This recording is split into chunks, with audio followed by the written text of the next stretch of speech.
Hello Physics C mechanics students. This video is about the derivative, which is a really useful concept in AP Physics. So there are three goals for this video. The first goal is to review the slope formula that you learned in algebra and to see where that slope formula breaks down. The second goal is to introduce the concept of the derivative and to understand what it means. And the third goal is to actually calculate a derivative. So let's look at a whiteboard and I'll explain where the slope formula breaks down. Here's a graph of a simple linear function, y equals 4x plus 2. Let's look at how you'd calculate the slope of that function. So I'm just going to pick a point. I'll start here at the intercept and I'll draw the slope triangle.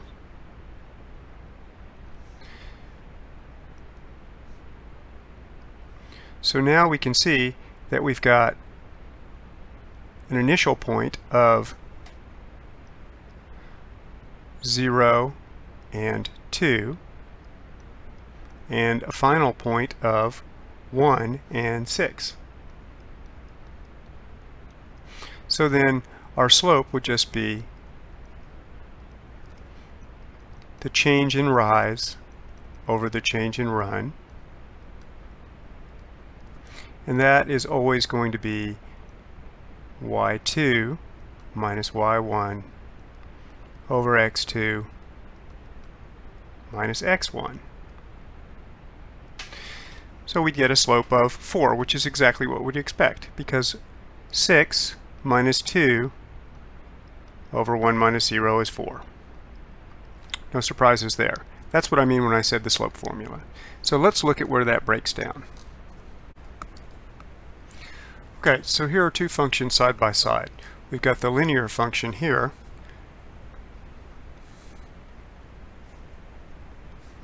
y equals 4x plus 2. And then we've got a quadratic function here, y equals 5x squared. The slope formula works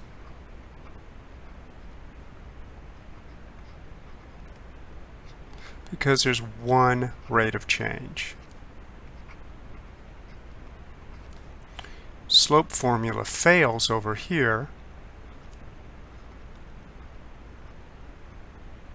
It breaks down because it only gives the average.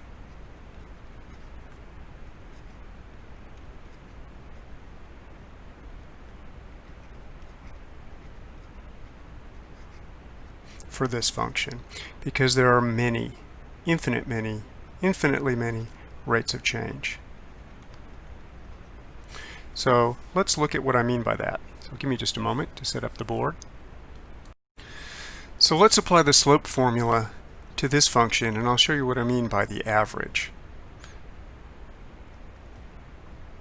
I'm going to look at this function, which remember is y equals 5x squared. I'm going to look at it from 0, 0 here to 1, 5. Well, I'm sure you can already guess that the function is going to give a slope of 5. So there's the change in run of the function, and here's the change in rise. And it would be trivial to calculate it. 5 minus 0, 1 minus 0 will give a slope of 5. So I won't calculate it for you. But think about it like this. If we draw a line that starts where we started and goes through 1, 5, that line would look like this. And that line really doesn't show the function at the point 1, 5. It shows that average rate of change of the function over the interval from 0 to 1. But it doesn't show what's happening here. If I draw a line to show what's happening at that point, at 1, 5, that would be a tangent line to the graph. So I'll draw that in green. The green line is the tangent line to the point that we were interested in earlier, 1, 5, and that's the instantaneous rate at that point, 1, 5. The red line is the average rate that we talked about before.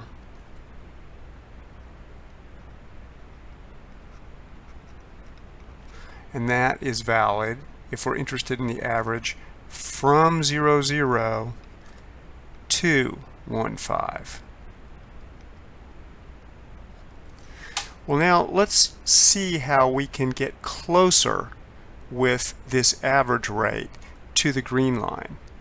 So I'm going to redraw the red line from a smaller interval. Notice that I actually drew it from 0, 0 to all the way to 2, 10.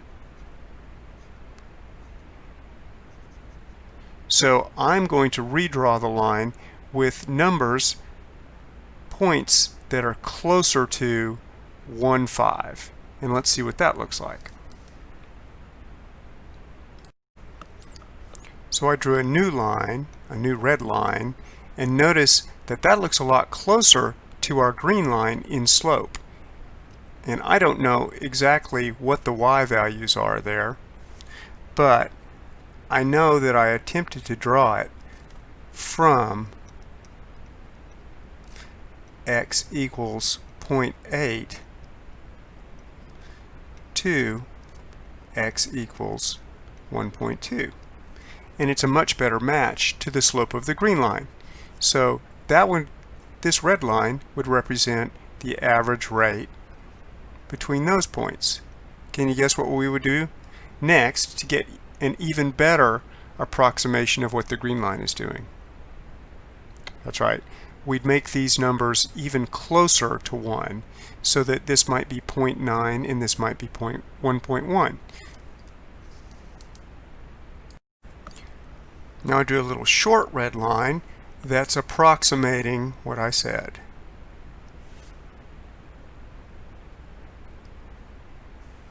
The average rate from x equals 9/10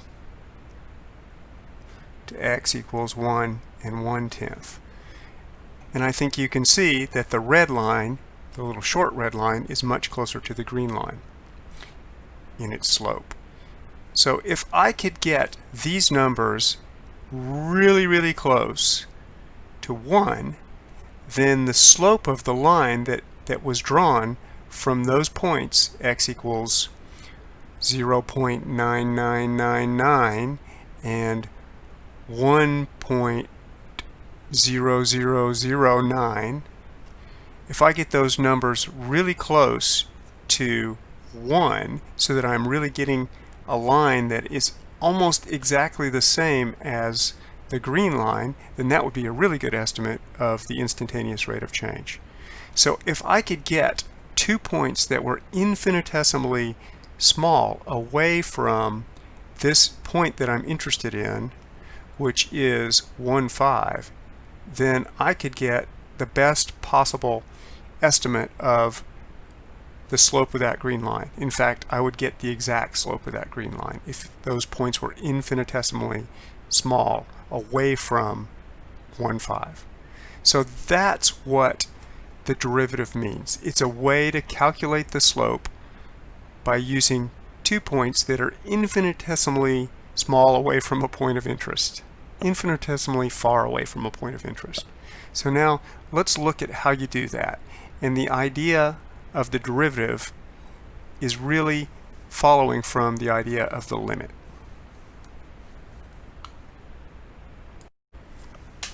Let's look at how to calculate the slope of a tangent line using the definition of the slope. So let's just review.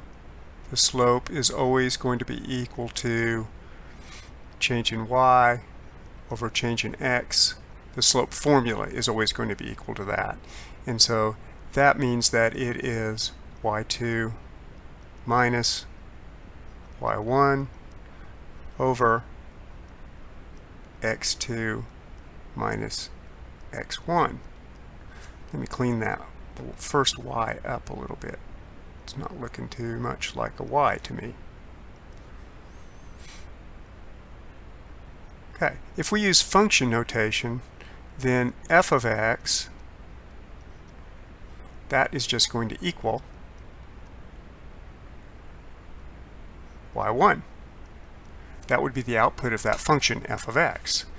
And then if x changes a little bit, f of x plus that change in x, delta x, that would give us y2. So now going back to our slope function, the slope of any function over that interval must be y2 f of x plus delta x minus y1 f of x over x2 x plus delta x minus x. So we can simplify that just a little bit and say the slope must be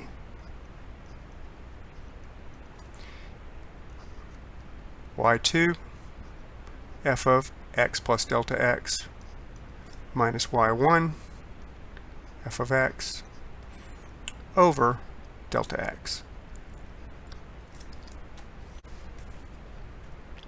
So here's our slope formula. Remember that in order to get the slope of a tangent line, we shrunk delta x so that it got smaller and smaller, so that we got closer and closer to the point where we drew the tangent line. So the idea is that we're going to try and find the slope at a tangent, and that idea means that we need to use slope of a tangent line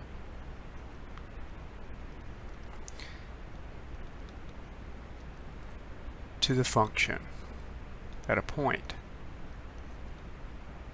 So that idea means we need to use the idea of the limit. So basically, what we're going to do is we're going to imagine what would happen if delta x tends to go to 0. So we want to take the limit of delta x as it goes to 0. And we want to apply that to this equation for the slope that I wrote over here on the left.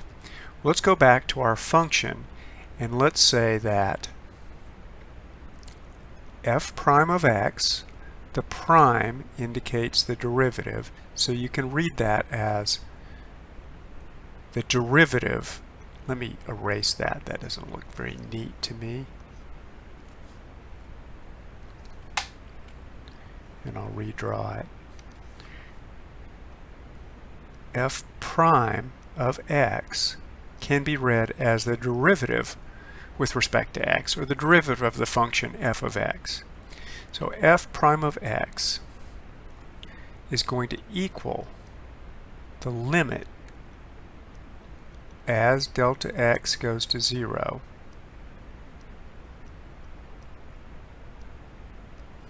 of this business here over here on the box that I'm drawing right here. Let's go back to our function, the quadratic function we were messing with a minute ago. And let's just say that f of x equals 5x squared, because that's convenient and easy. So then we're interested in writing 5x squared in this form in the box and imagining what happens as delta x goes to 0. So let's apply the slope formula to our function f of x equals 5x squared and find an equation for the slope of a tangent line. And then we can apply this idea, the limit as delta x goes to 0, to make sure it's the tangent line slope. So the slope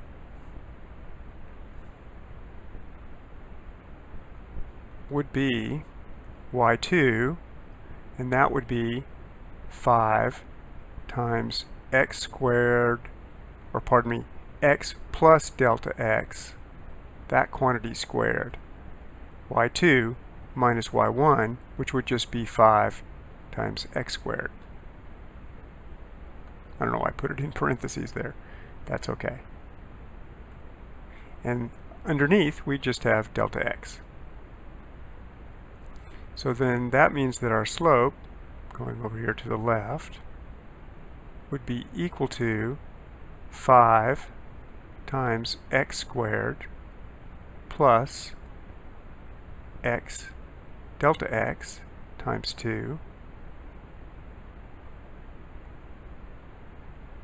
plus delta x squared minus 5x squared divided by delta x. Now I can cancel out some things. Let's see, I've got 5x squared positive and 5x squared negative, so that goes away. Let's simplify.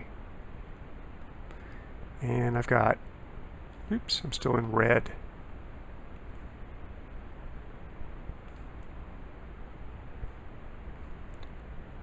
I've got 5 times 2x delta x would be 10x delta x, and 5 times delta x squared would be 5 delta x squared, and we're just dividing that by delta x. So I can divide out some things. Delta x divides out. 1 delta x divides out in the second term on the top. So now I have a result. I have an equation for the slope, and that would be 10x plus 5 delta x. Okay, well, if I want that to be the derivative, if I want that to represent the slope of a tangent line at a particular point, I have to apply this definition up here. We said, well, we've got to make delta x infinitesimally small.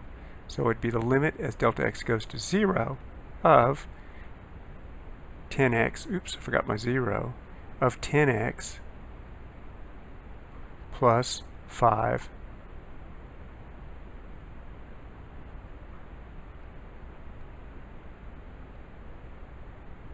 delta x.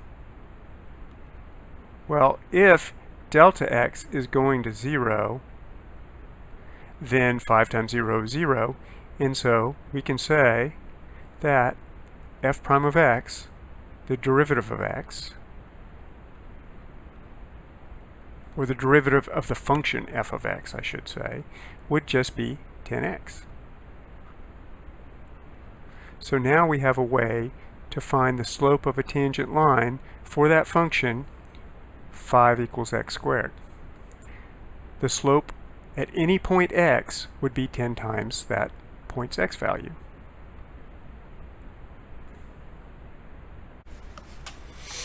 So this is called the definition of the derivative. Oops.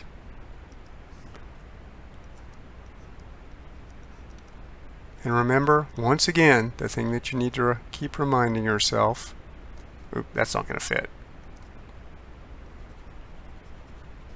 Let's try again. Definition of the derivative.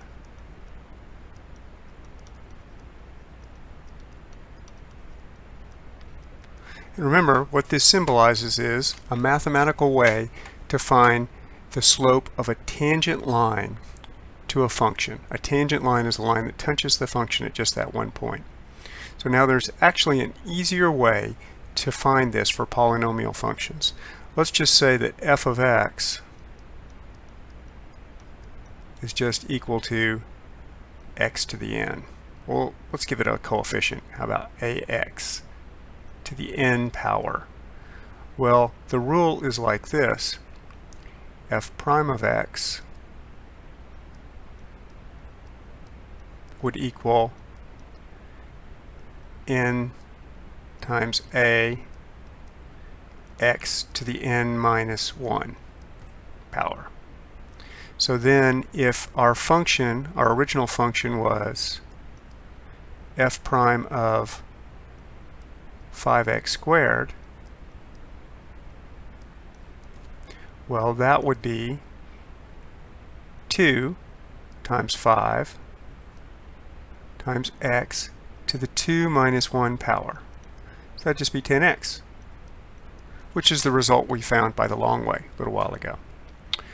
It's a really nice way to find the derivative, and it makes some kinematics problems super easy. So once again, this is called the power rule, and it is on the AP equation table.